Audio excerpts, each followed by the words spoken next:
Hey guys, welcome to the last video of notes. It's pretty exciting.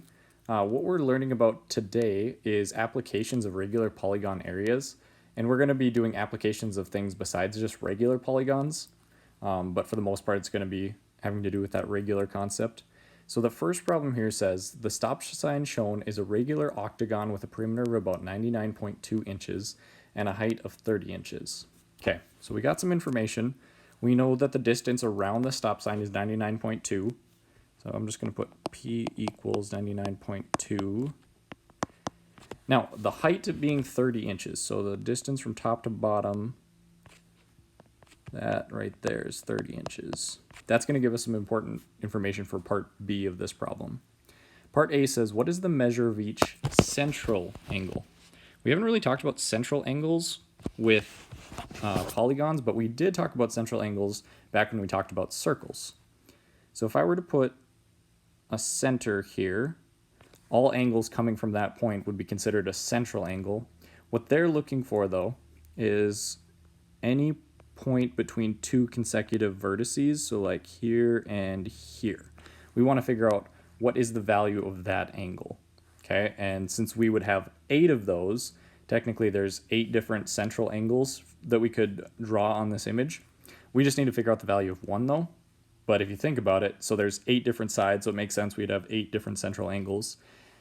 But back to that idea that this had to do with circles, it's because if we look at any point going around, we form, okay, that's kind of a horrible circle, I apologize.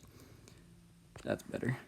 We form a circle, which means central angles are, the total is 360. So all that we got to do is take the number of sides and divide that into 360. In this case, we have 8 sides, so 360 divided by 8 gives us 45 degrees. So that's the central angle. That's different than the interior angle. If it was talking about the interior angle, that'd be one of these, and that's going to be larger. And we have a formula that we learned back in the first lesson of this unit. Then it says find the following, the apothem and the area. Okay, so the apothem. We know what the height of this figure is, and the apothem is basically half of the height because it's the perpendicular distance, if I draw a point here, to our center. So if we know our height is 30, the apothem is just going to be half that value, so it's got to be 15. So 30 divided by 2 equals 15 inches. Now the area. If you remember back, our formula is, for the area of a regular polygon, 1/2 A, the apothem, times P, the perimeter. So we just need to plug in the values that we already figured out. The apothem we said is 15. The perimeter we know is, earlier we found it up here, at 99.2. So let's just plug that into our calculator, and we should come up with 744 inches squared. All right, hopefully that's not too bad. This next one, so I changed these notes. The questions were a little bit tougher, but I figured I was just gonna make it a little bit easier for our final week. Assume the figure at right is a regular hexagon. Use the diagram to answer the following questions. Find the value of x. So the biggest piece of information to take out is the fact that it's a regular hexagon. We know that all regular polygons have congruent sides. So if this side is 12x minus 5 and this side is 10x plus 3, but it's regular, we know they have to be the same. So to find x, we're just going to set these equal to each other.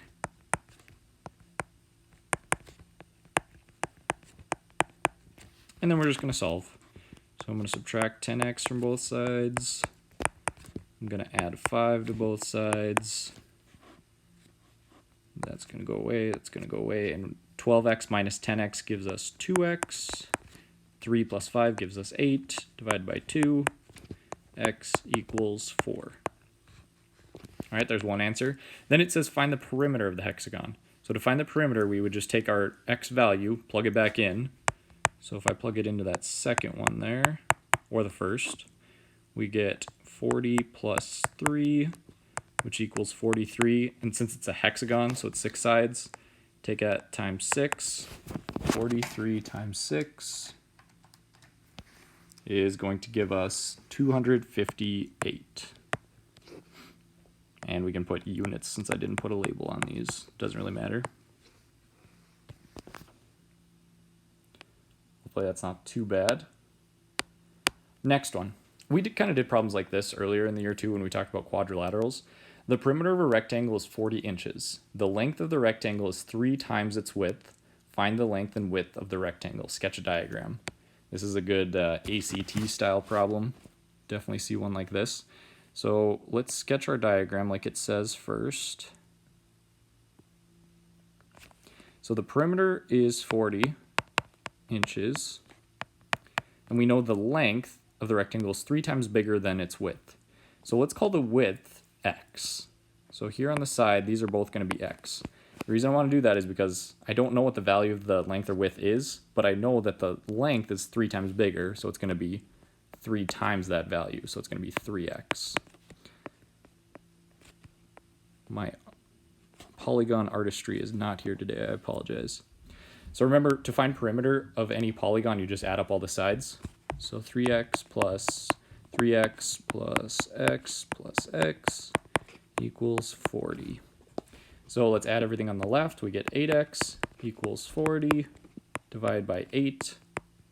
We get x equals 5. All right, so that's one answer. Remember that x is the width, so I'm going to put width equals 5 inches, and then the length, since it's 3x, it would be 3 times bigger, so it's going to be 15 inches. And that would make sense because if you added those two together, you'd get 20, and then add another set, you get 20 plus 20, which gives us 40. So our final answers do make sense. Okay, so you'll see a couple of problems like those on your worksheet.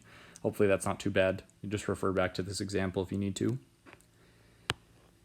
Okay, last one here. Perimeter equals 200 centimeters, and then the area equals 2,752.76 centimeters squared.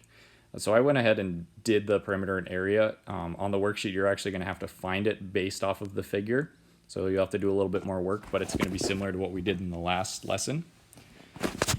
All right, so what this is referring to, though, is it says if this pentagon is transformed by a scale factor of 3/4. We talked about scale factor early in the year, and if you remember, scale factor of perimeter is different than scale factor of area. So what happens is, for the perimeter, if it's a scale factor of 3/4, our new figure is going to be 3/4 the size of the old one. So all that we need to do is take 200 times 3/4. And that's going to give us our new answer. So if you are multiplying as a fraction, just change 200, put it as 200 over 1, multiply the top times the top. So 200 times 3 is 600 over 4, and that gives us 150 centimeters. Okay, so that's the perimeter. Area, however, if you remember, area is a squared factor. So since it's a scale factor of 3/4, we actually have to square the 3/4 to get our answer. So we're going to square 3/4, and then we're going to multiply that by the area that we had for the original figure. 2,752.76. So you probably want to do 3/4 squared first.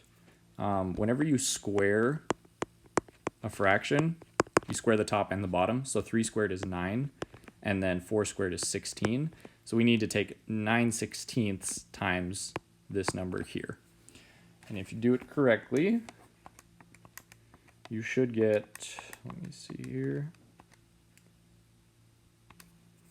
1,548.4275. You could round to 2 decimals if you want, and that would be centimeters squared. Okay, so you will see a problem like this on your homework too.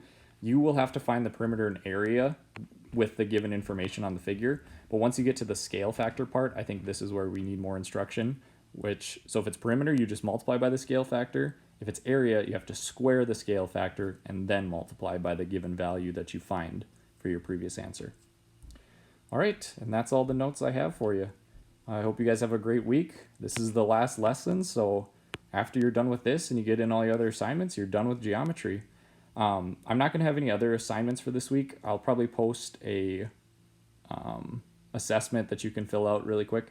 And then I think I'll do a send-off video just to say goodbye. You know, it's It is really sad that we're ending things and I don't get to see you guys in person, but this is the way it has to be, and I hope you're doing well.